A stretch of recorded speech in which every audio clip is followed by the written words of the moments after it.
Okay, good morning, dear students. Nice to be back to the class. I hope you are all well and you can, with your usual interest, listen to my presentation. Today we'll discuss the third topic of our course, and this is lecture 3, and the topic is the word structure, or the structure of the English language. And in my previous lectures, you have already heard, of course, me mentioning morphemes, their types, the ways they work in the vocabulary. But today we will speak specifically about morphemes and their types. And the topics for discussion are given in slide 2. And the topics will include the morpheme, its definition, its general characteristics, classification of morphemes. We'll talk about methods of morphological analysis. We'll talk about the stem of the word and its types and its importance for word building. And of course, we'll cover the issues of synchronic and diachronic analysis of the word structure.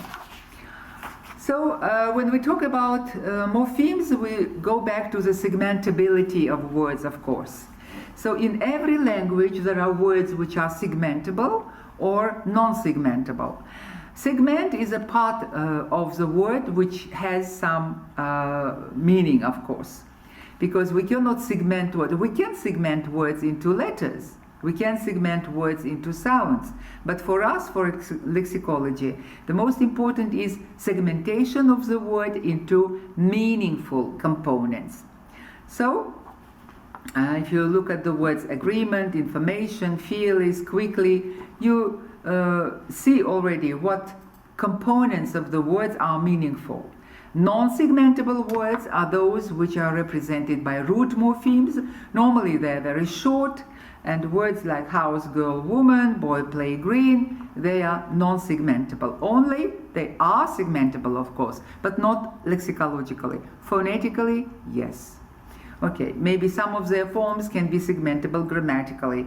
If you say boys, you already segment, classify or analyze the word into the root and again morphemes. Okay, so the next slide shows you that historical changeability of word structure. We sort of now jump to the importance of diachronic and synchronic analysis of the word structure is important for us, because here are some examples. Words change their structure during the history of the language development. For example, the Arabic word al-amir, turned into admiral in the English language. And the change was not because of the change of meaning, it was because of the change of the folk etymology. People, the Latin language adopted or borrowed this word, and there was no word like amir, but first it was amiralis, and then it became admiralis, because the verb admire comes from the Latin language, and for Latin people, for Roman people, it was easier to pronounce the word admiral, not amiral. Okay? So phonetic changes can take place. There were two great shifts of sounds in the history of the English language, and they're just called like this, great shifts of sounds. And here how the words luvian, the verb luvian, and the noun lufu merged together into one word, love. And this is what happens with the structures of other words. And some words are extended, some words are shortened, etc., etc. So we go to the next slide, what we can say about these segments, which are called with the beautiful Greek word morpheme.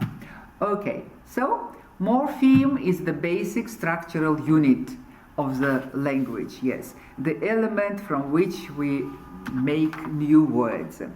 And its traditional academic definition is that the morphemes are the smallest meaningful part of the word that cannot be further divided. Okay? If you break the morpheme, you break the meaning. It's not a morpheme anymore. So the minimal language unit having a stable sound form and a stable meaning. Another dictionary gives the definition as a morphological element considered with respect to its functional relations in a linguistic system. So here it is the function of morpheme is stressed, not so much the meaning. Okay, so now we go to morpheme in particular. So morpheme is a language unit of meaning or grammatical function having its own sound form.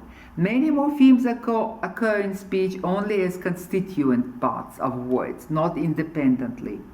A word may consist of a single morpheme, root morpheme. Okay, each morpheme possesses its own sound form and meaning, but there still may be variations of morphemes, and then they will be called allomorphs or allomorphs, because they are variations of the same morpheme. For example, in the three words please, pleasant, and pleasure, you hear different sounds, but the morpheme, the root morpheme, is the same. Okay, now let's look at the morphemes. Morphemic types of words. Well, you see from the slide that words can be monomorphemic, which means consist of only one morpheme, polymorphemic or polymorphic, many morphemes, and they can be different, again, to subclasses: derived words, which have one root morpheme and some one or two or more derivational affixes, and compound words, which have two root morphemes, again, plus one or more derivational elements or derivational morphemes. So now let's look at the group of free morphemes. So free morphemes, they stand by themselves as single words. And free morphemes can be classified into two big groups, into lexical morphemes, which possess individual lexical meanings, and functional morphemes, which also have meanings, but they are more generalized, They are used much more often, they connect different words, also, but they are words still. They are functional words. They represent special group of prepositions or adverbs or conjunctions, but are words, as important as any other word, of course. Next group, root morphemes. This is just another classification. One word, one root, one morpheme words are root morphemes, and etc. So this is just the approach is different, but we are talking about the same morphemes. So, as I already mentioned, root morphemes make the semantic nucleus of the word, and they carry individual abstract or concrete meaning, but meaning is individual. Okay, so this is the example. The boy's wildness shocked the teachers. The state guarantees the civil rights of its citizens.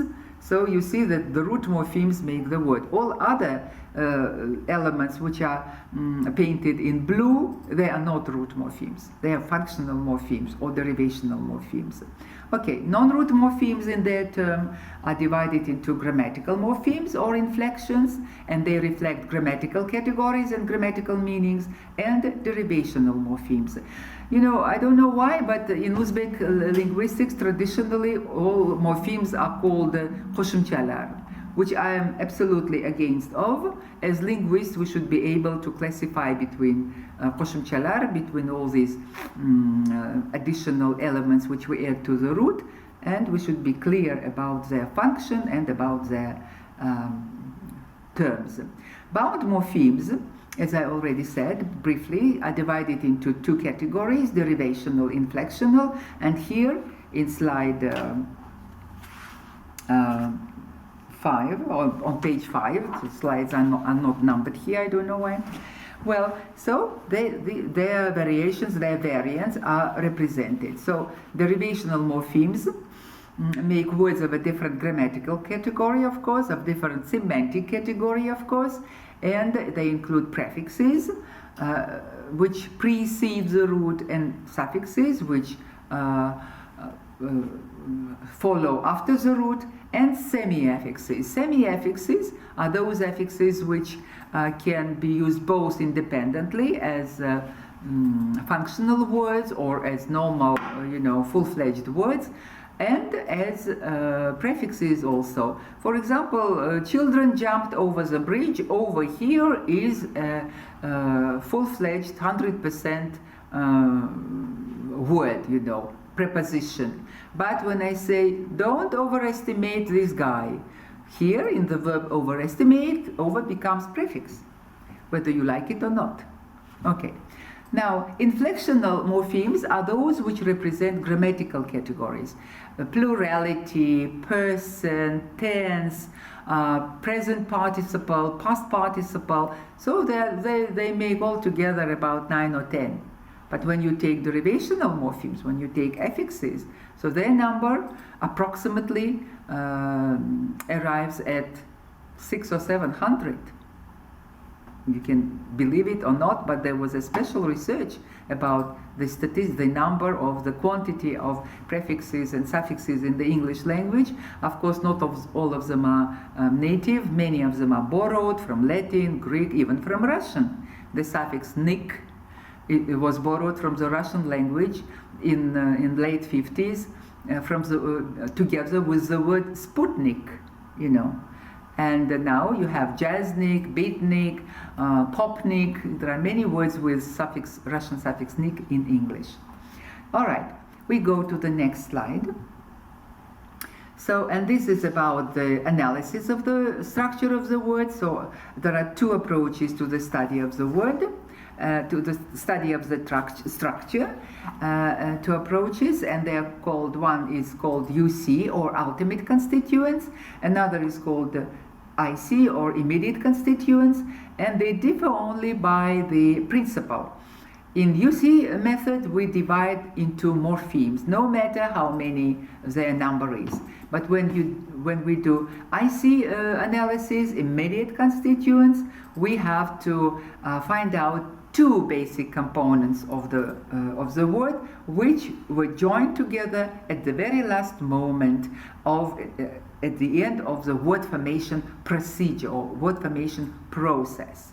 For example, in this word, one of the longest words in English, anti-disestablishmentarianism, you have 1, 2, 3, 4, 5, 6, 7, 8, 9 morphemes. Okay, so when you are asked how many UCs the word has, you should answer 9. Sometimes I include this word into the written test, so remember this. 9 morphemes, but how many immediate constituents? How the word was made? Of course, first we had the root stable, then it was stable, then it was established, then it was establishment, then perhaps it was establishmentarian, then the word establishmentarianism appeared, and at the last step of the word formation, the prefix anti was joined. Okay, and we have the word anti-disestablishmentarianism, and its definition is opposition to the disestablishment of the Church of England. What is Church of England and why it was established, or now some people want to disestablish it, you can read in the dictionaries. Okay, next again, now we summarize the classification. So types of morphemes: free morphemes, root morphemes, bound morphemes, affixal morphemes, prefixes and suffixes. Semi-bound morphemes are those which can be served both as morphemes and as independent words. Good. When we come to free morphemes, usually stem is the part of the word without grammatical. I'm sure you have this from you know this from your grammar. Okay, so stem is in Uzbek is negis, while root is uzak. So when talking about word formation, you have clearly understand the difference between uzak negis and between root and stem, because this is what you will be doing in your exercises. Okay, so again, when we come to the stems and want to see what types of stems exist in the English language, so we can see 4 types. So root morphemes are all root morphemes. They are stable words, right? But stems they are provocative. Okay, when doing stems analysis, we have to be sure of the classes of stems. So simple stems coincide with the root words. Okay, a pocket is noun, to pocket is a verb made by conversion. Derived stems, so we take the root and we add the derivational morphemes. Compound stems, we can take two roots and we make a compound stem. Pickpocket is a thief who steals money from your pockets only. Okay, and you know it's pocket knife. It's a very small type of folded knife, right? And but also we have compound derived stems, which means we have two roots, and plus we have some kind of derivational morpheme, prefix or suffix. Pocket picking means, you know, doing business by pickpocketing. Okay, pocket sized, you know, you can have pocket sized dictionary, you can have pocket sized purse, you can wear pocket sized books or whatever. So here are the types of stems and their varieties. Okay, now this is a very funny sentence. Глокая куздра штека будланула бокра и курдячит бакрёнка. This sentence is in nobody knows which language, but apparently it is in Russian because it has Russian suffixes. This sentence was given by academician Sherba somewhere in the 30s to his students, just to show the importance of grammar and the importance of lexicon, of the vocabulary. Okay, so when students saw this and when you look at this sentence, you understand that there is no meaning. Who is Kuzdra? Why is she glokaya? What means shteko? What it means? What is bokr? Maybe what is bakryonek? We can understand, those who know Russian, of course, right? Because bokr, bakryonek might be slon, slanyonek, or kot, katyonek, right? So this suffix is more or less clear maybe to Russian speakers.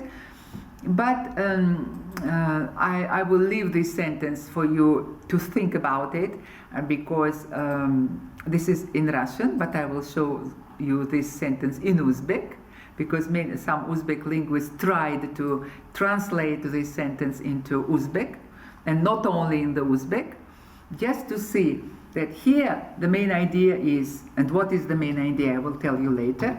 Look at this. These are the variations of kuzdra in other languages. Glokali kuzdra bokrana shtik chasige budlata bokrchana kurchat mokhta. Okay. Do you understand the meaning? What is gloka? What is kuzdra? But the general meaning you understand, right? Kuzdra is something female, right? Glokali kuzdra. Bokr means maybe some animal or I don't know what. Okay, so here you see that lexicon, the vocabulary and grammar and how they compete, which is more important here. Of course, for correct sentence, to produce a correct sentence, we should use grammar. But still, with grammar only, we don't understand the idea of this sentence. Only when we start, you know, analyzing it, putting some other words instead of a glok kuzdra, putting a big cow, for example, you know, or a beautiful kitten, or a glamorous girl or something, then it starts making sense, right? So here are 4 variants in Uzbek, English, French, and German of this same sentence. And each sentence shows, each language shows that vocabulary, its meaning. This is what is important to understand the question. Although grammar in its place, of course. So, in conclusion to the lecture, very short, morpheme is the smallest two-facet unit having a sound form and a meaning to be found within the word structure, and used for the morphological analysis of the structure. All morphemes are subdivided into 2 large classes: root, free morphemes, and non-root or bound morphemes. Bound morphemes are represented by grammatical morphemes, which are called inflections in English, and derivational morphemes, which are called affixes. Affixes include suffixes, prefixes, infixes, and semi-affixes. Semantically, root morphemes have individual lexical meaning, and non-root morphemes have generalized, categorical, or functional meaning. Thank you for your attention. Goodbye.